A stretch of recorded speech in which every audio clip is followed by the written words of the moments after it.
Salut à toi. Quand on va en salle de muscu, on remarque que c'est toujours les mêmes exercices qui reviennent. Parfois il s'agit de très bons exercices qui sont faits à raison et d'autres fois de très mauvais qui sont faits à tort. À côté de ces exercices qu'on va classer comme populaires, il en existe d'autres qui le sont moins. Dans ceux-ci, on peut trouver deux catégories. Soit ceux qui sont sortis du chapeau d'un apprenti sorcier qui fait sûrement sa première séance,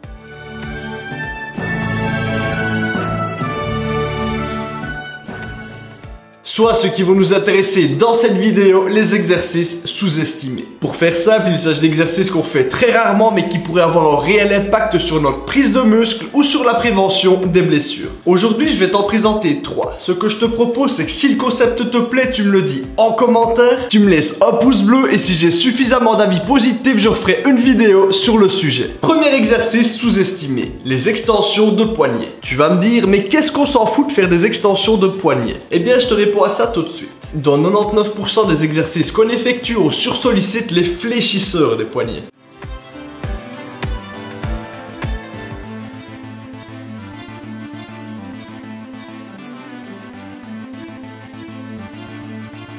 C'est-à-dire que tu vas avoir beaucoup plus de force pour faire ça que pour faire ça. On va donc en revenir à une très vieille règle en musculation, l'équilibre agoniste-antagoniste. L'idéal est d'avoir un rapport de force correct entre deux groupes musculaires effectuant une action opposée. Ceci dans le but d'éviter les blessures et d'avoir un meilleur transfert de force. Du coup c'est cadeau, je t'invite à faire à la fin d'un entraînement au moins une fois par semaine 3 séries de 15 à 30 extensions de poignets. Deuxième exercice sous-estimé, le soulevé de terre. On en a souvent peur car c'est certain c'est un exercice dangereux. Mais la vérité c'est que c'est l'exercice le plus fonctionnel qu'il puisse exister au monde. Combien de fois sur la journée dois-tu te pencher pour ramasser un objet? La majorité du temps, c'est d'ailleurs en voulant ramasser un objet léger que les gens se blessent de façon plus ou moins grave au niveau du dos. Faire du soulevé de terre te permettra d'éviter ce problème. En plus d'être un exercice parfaitement fonctionnel, le soulevé de terre est également un des exercices recrutant le plus de muscles et donc permettant la prise de masse musculaire la plus importante. Si tu veux protéger ton dos et devenir énorme, fais du soulevé de terre. J'en parlerai d'ailleurs en profondeur dans une prochaine vidéo. Troisième et dernier exercice sous-estimé du jour, les crunchs sur Swiss Ball. Combien êtes-vous à travailler les abdos au sol?